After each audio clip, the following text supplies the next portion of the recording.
আজকে আমি বানাচ্ছি মশলা শিম।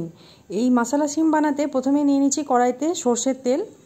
এরপর শিমগুলোকে একটু হালকা করে হলুদ আর নুন দিয়ে ভেজে নেব। এই রান্নাটা কিন্তু ভাত বা রুটি দুটোর সঙ্গেই খুব ভালো যায়, খেতে খুবই টেস্টি হয়, একবার বানিয়ে দেখতে পারেন। এখন বাজারে প্রচুর শিম রয়েছে, সারা বছর আর শিম পাওয়া যাবে না, তো অবশ্যই এই রেসিপিটা একবার ট্রাই করে দেখতে পারেন। শিমগুলো ভাজা হয়ে গেছে, এবার তুলে রেখে দিচ্ছি। ওই তেলের মধ্যেই দিয়ে দিলাম 5 ফোড়ন, এরপর দিয়ে দিচ্ছি পেঁয়াজ কুচি, এরপর দিয়ে দিচ্ছি টমেটো কুচি, একটু নুন দিয়ে দেব টমেটোটা যাতে তাড়াতাড়ি নরম হয়ে যায়।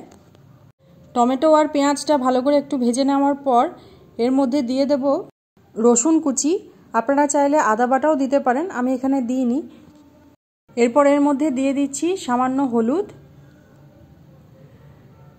সামান্য জিরে গুঁড়ো আর সামান্য ধনে গুঁড়ো। সমস্ত মশলা ভালো করে ভাজা হয়ে গেছে। এরপর যে শিমগুলো ভেজে রেখেছিলাম সেগুলো এর মধ্যে দিয়ে দিলাম। এরপর দিয়ে দিচ্ছি স্বাদ অনুযায়ী নুন, আর টেস্টটাকে ব্যালেন্স করার জন্য দিয়ে দিলাম সামান্য চিনি। আপনারা চাইলে এর মধ্যে আরও অন্য মশলাও অ্যাড করতে পারেন, আমি এইসব দিয়েই বানিয়েছি এটাকে, কিন্তু এটা খেতে খুবই টেস্টি হয়। এরপর এখানে সামান্য জল দিয়ে দিচ্ছি যাতে একটু শিমটা সেদ্ধ হয়ে যায়। একটা ঢাকা দিয়ে দেব। আমার আজকের রেসিপি মশলা শিম রেডি হয়ে গেছে।